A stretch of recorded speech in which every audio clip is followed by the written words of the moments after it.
Shalom Bapak Ibu, saudara-saudari yang terkasih dalam Tuhan. Renungan firman Tuhan pada pagi hari ini terambil dalam kitab Daniel pasal 1 ayat yang ke-8, tertulis demikian. Daniel berketetapan untuk tidak menajiskan dirinya dengan santapan raja dan dengan anggur yang biasa diminum raja. Dimintanyalah kepada pemimpin pegawai istana itu supaya ia tak usah menajiskan dirinya. Pada pagi hari ini kita akan merenungkan kebenaran firman Tuhan dengan tema memilih taat kepada Tuhan dalam kehidupan sehari-hari. Kerajaan Yehuda sedang mengalami kemunduran rohani. Selama bertahun-tahun bangsa itu berulang kali mengabaikan peringatan para nabi dan tidak setia kepada Tuhan. Akibatnya Tuhan mengizinkan bangsa Yehuda dihukum melalui penaklukan oleh kerajaan Babel. Nebukadnezar, Raja Babel datang menyerang Yerusalem dan mengepungnya. Setelah kota itu jatuh, sebagian penduduk dibawa ke Babel sebagai tawanan, termasuk Daniel dan teman-temannya. Dalam bagian ini, Daniel pasal 1 ayat 8 merupakan salah satu ayat yang menjadi titik awal yang menentukan seluruh perjalanan hidup Daniel. Sebelum Daniel dikenal karena kemampuannya menafsirkan mimpi, sebelum ia menjadi pemimpin yang dihormati di Babel, dan sebelum ia mengalami pertolongan Tuhan di Gua Singa, ada satu keputusan penting yang ia ambil, yaitu Daniel berketetapan untuk tidak menajiskan dirinya. Kata berketetapan menunjukkan keputusan yang tegas dan tidak mudah digoyahkan. Saat itu Daniel masih seorang pemuda yang hidup jauh dari tanah airnya.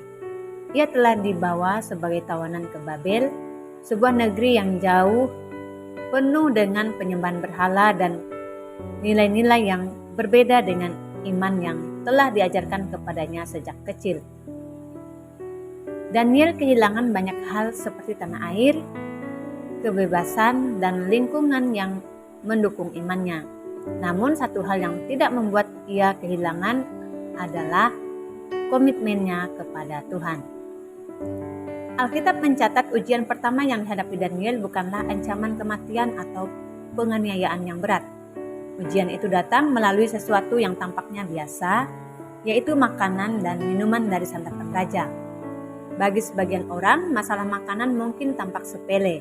Namun bagi Daniel, persoalannya bukan tentang makanan saja. Makanan raja tersebut telah dipersembahkan kepada berhala atau tidak sesuai dengan hukum Allah yang dipegang bangsa Israel.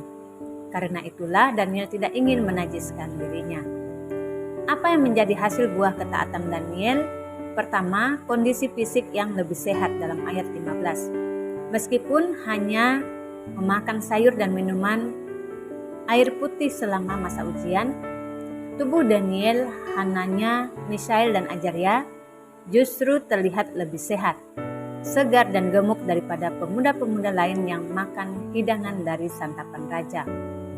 Kedua, pengetahuan dan hikmat yang luar biasa dalam ayat 17-20. Tuhan menganugerahkan kepada mereka pengetahuan, kepandaian dalam berbagai literatur dan hikmat. Ketika diuji langsung oleh Raja Nebukadnezar, kecerdasan mereka ditemukan 10 kali lebih cerdas daripada semua orang berilmu dan ahli jampi di seluruh kerajaan Babel. Ketiga, kemampuan khusus mengartikan mimpi dalam ayat yang ke-17.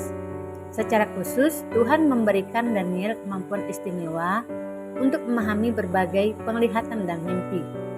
Kemampuan inilah yang nantinya menyelamatkan nyawa para orang bijak di Babel pada pasal-pasal berikutnya. Keempat, kedudukan tinggi di istana dalam ayat 19-21. Daniel dan ketiga temannya mendapat posisi terhormat dan bekerja langsung di hadapan raja. Daniel bahkan terus memegang posisi penting tersebut dalam pemerintahan hingga tahun pertama pemerintahan Raja Koresh dari Persia.